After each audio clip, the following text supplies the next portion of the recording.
Assalamualaikum warahmatullahi wabarakatuh. Bismillahirrahmanirrahim. Alhamdulillahirabbil alamin. Wa bihi nasta'in wala umuri dunya waddin. Wassalatu wassalamu ala asyrafil anbiya'i wal mursalin wa ala alihi wa sahbihi ajmain amma ba'du. Raditu billahi rabba wa bil islami dina wa bi Muhammadin nabiyya wa rasulah. Amma ba'du. Yang saya hormati Ibu Novia Faradila Sandi MSN selaku pembimbing skripsi saya. Yang saya hormati Bapak Anwar Ardani MPD selaku penguji seminar proposal saya. Alhamdulillahirabbil alamin, puji syukur kehadirat Allah Subhanahu wa taala yang telah mana banyak memberikan kita karunia-Nya sehingga alhamdulillah dalam kesempatan ini saya diberikan kesehatan serta umur yang panjang sehingga semoga kita selalu diberikan kesehatan serta umur yang panjang. Amin ya rabbal alamin. Baik, perkenalkan nama saya Nur Iskandar, NIM 40217031 dari Prodi Pendidikan Guru Sekolah Dasar. Kali ini saya diberikan kesempatan untuk mempresentasikan seminar proposal saya dengan judul Pengembangan Buku Saku, Pembelajaran Bercerita, subtema Indahnya Keragaman Budaya di Negeriku, kelas 4, siswa SD Ma'arif NU 1 Bandarsari Brebes. Baik, yang akan saya jelaskan yang pertama ada pendahuluan. Pendahuluan meliputi adanya latar belakang. Latar belakang ini kali ini pendidikan merupakan suatu proses pembelajaran untuk melatih pengetahuan serta keterampilan jiwa manusia. Oleh karena itu, pendidikan di Indonesia sangat penting karena pendidikan di Indonesia menjadi suatu tujuan pendidikan nasional. Oleh karena itu, baik dalam keadaan apapun, Indonesia harus tetap menjalankan tugasnya, menjalankan pendidikannya untuk mencerdaskan bangsanya. Kemudian, adapun era sekarang yaitu telah terjadinya wabah COVID-19 sehingga ini salah satu menghambat pembelajaran di Indonesia yang tadinya pembelajaran tatap muka sehingga kita pembelajarannya dibatasi sehingga pembelajaran tetap berjalan namun dengan protokol kesehatan atau dengan daring ataupun dengan online.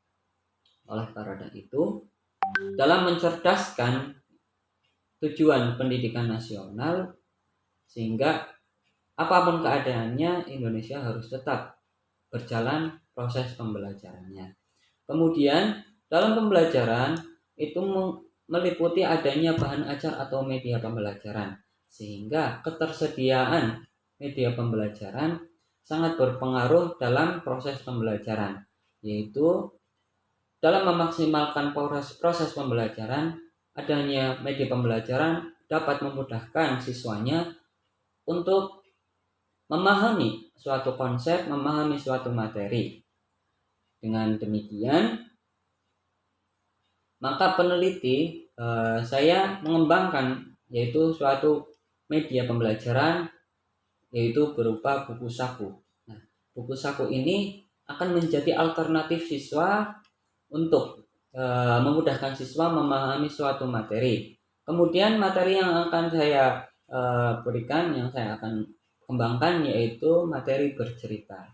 Nah, nanti di sini siswa akan merasakan menariknya dalam bercerita, senangnya bercerita, atau mengetahui isi dari cerita tersebut, ya, yang akan nantinya menghasilkan makna siswa sehingga siswa akan mengetahui baiknya cerita tersebut. Kemudian dengan hasil buku cerita tersebut, buku saku tersebut, peneliti akan mengetahui seberapa jauh hasil belajar siswa. Oleh karena itu, selanjutnya yaitu ada identifikasi masalah. Identifikasi masalah ini meliputi adanya untuk peningkatan kreativitas dalam kompetensi guru dalam cara guru merancang media pembelajaran sehingga guru akan dapat meningkatkan kreativitasnya. Kemudian penggunaan buku saku menjadi media pembelajaran, memudahkan peserta didik dalam belajarnya. Selanjutnya, batasan masalah. Batasan masalah di sini yaitu meliputi pengembangan buku saku pembelajaran bercerita untuk mengetahui hasil belajar. Yang kedua, buku saku dikembangkan untuk media belajar, untuk media pembelajaran yang efisien sesuai dengan kurikulum 2013. Kemudian, validitas produk dilihat dari segi isi, konstruksi, dan praktisnya. Selanjutnya, rumusan masalah. Rumusan masalahnya bagaimana kelayakan buku saku pembelajaran bercerita di kelas 4 siswa SD Ma'arif NU 1 Panansari. Yang kedua, apakah buku saku pembelajaran bercerita dapat menghasilkan hasil belajar siswa kelas 4 SD Ma'arif NU 1 Panansari. Selanjutnya, yaitu tujuan pembelajaran. Yang pertama, untuk mengetahui bagaimana kelayakan buku saku pembelajaran cerita untuk mengetahui hasil belajar. Yang kedua, mengetahui apakah buku saku pembelajaran bercerita dapat mengetahui hasil belajar. Selanjutnya, spesifikasi produk yang dikembangkan. Yang pertama, buku saku yang dikembangkan dapat digunakan sebagai media pembelajaran untuk siswa. Yang kedua, buku saku dikembangkan sesuai dengan kompetensi inti dan kompetensi dasar. Yang ketiga, buku saku yang dikembangkan dapat memenuhi kriteria petunjuk, kebenaran, kejelasan, dan keterlaksanaan, serta tampilan yang baik dan yang menarik. Yang keempat, sasaran produk untuk kelas 4 sekolah dasar. Manfaat pengembangan untuk siswa memberikan pengalaman belajar yang berbeda dan suasana belajar yang menyenangkan, sehingga diharapkan siswa mampu mengetahui isi dalam cerita tersebut.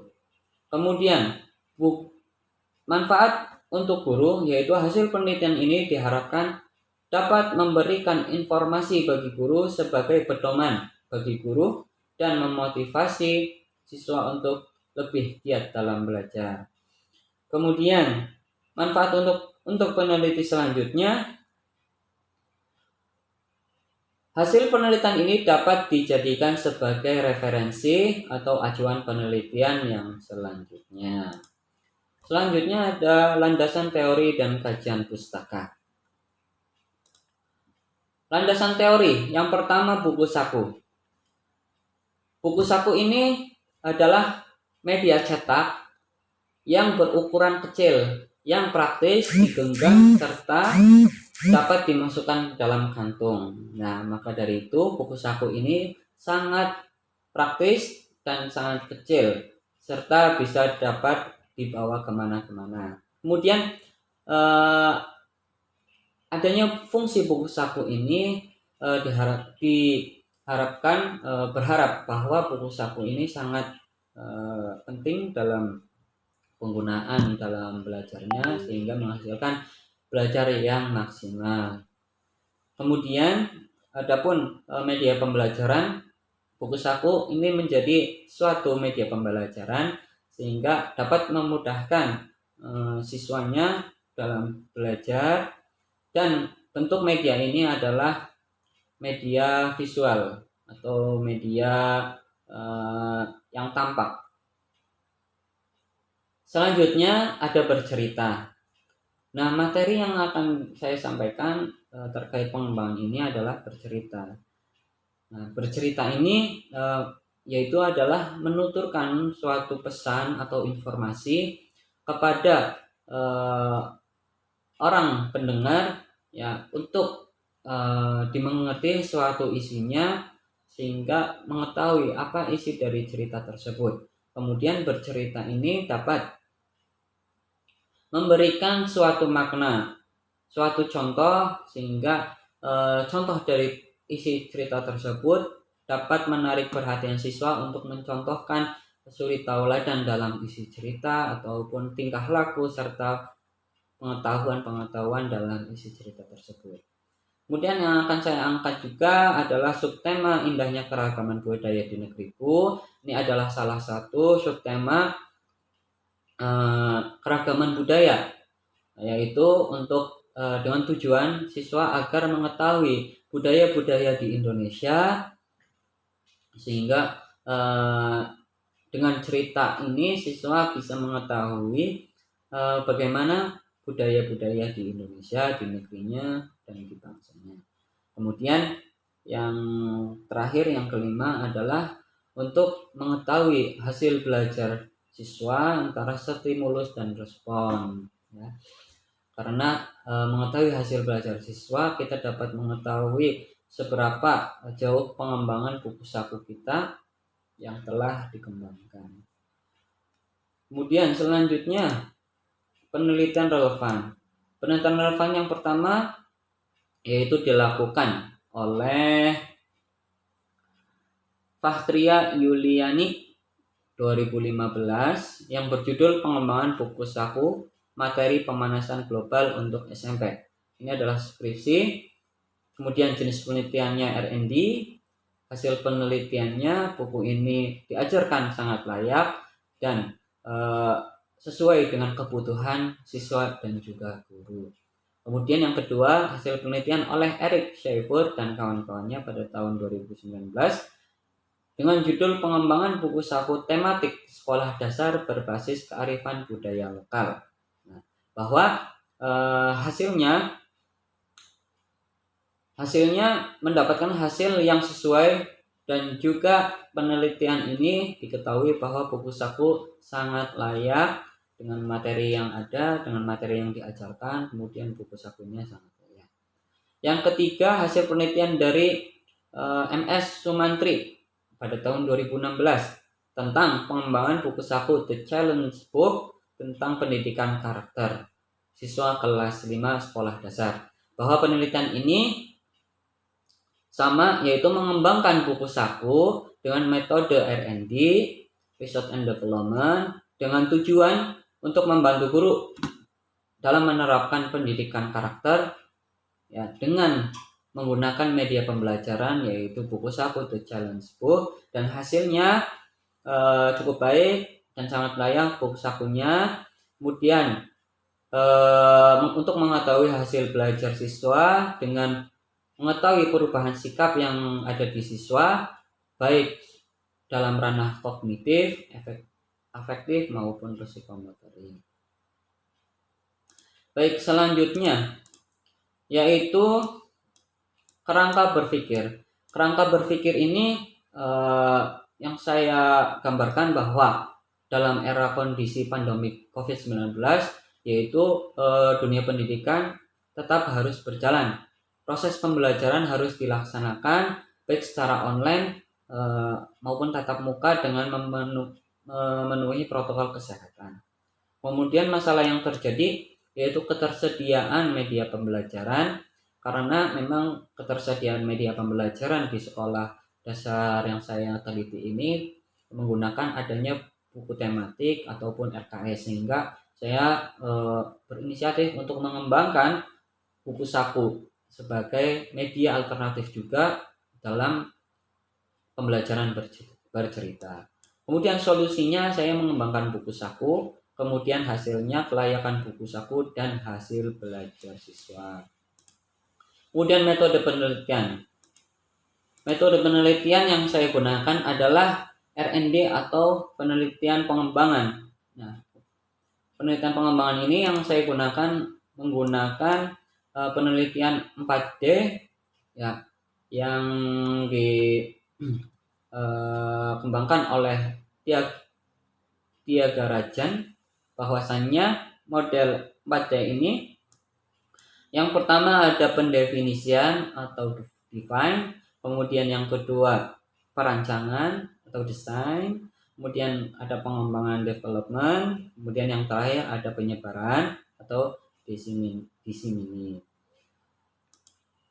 Kemudian desain uji coba tempat pelaksanaan atau tempat penelitian yaitu di SD Ma'arif NU1 Panansari, Kecamatan Pakuyangan, Kabupaten Brebes. Subjek penelitiannya kelas 4 Sekolah Dasar NU1 Panansari. Kemudian populasi dalam penelitian ini adalah seluruh siswa kelas 4 Sekolah Dasar Ma'arif NU1 Panansari. Kemudian sampel yang digunakan adalah kelas 4 Sekolah SD Ma'arif NU1 Panansari. Kemudian teknik instrumen dan pengumpulan data yaitu saya menggunakan observasi dan wawancara dan juga angket. Kemudian validitas dan reliabilitas instrumen yaitu yang pertama uji validitas instrumen angket, validasi media pembelajaran atau media usaha saya. Kemudian uji validitas instrumen penelitian dan yang ketiga reliabilitas instrumen.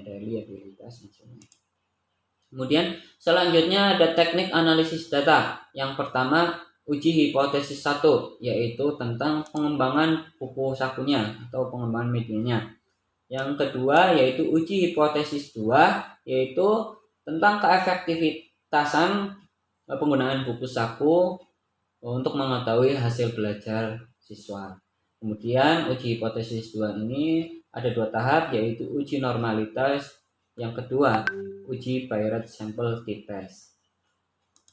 Kemudian hipotesis statistiknya bahwasannya H0 tidak ada peningkatan yang signifikan terhadap kemampuan pemahaman siswa sebelum dan sesudah diterapkan media pembelajaran. Kemudian satunya ada peningkatan yang signifikan terhadap kemampuan pemahaman siswa sebelum dan sesudah diterapkan media pembelajaran, bercerita pada subtema indahnya keragaman budaya di negeriku. Mungkin cukup sekian presentasi dari saya. Apabila ada kata-kata yang kurang berkenan, saya mohon maaf.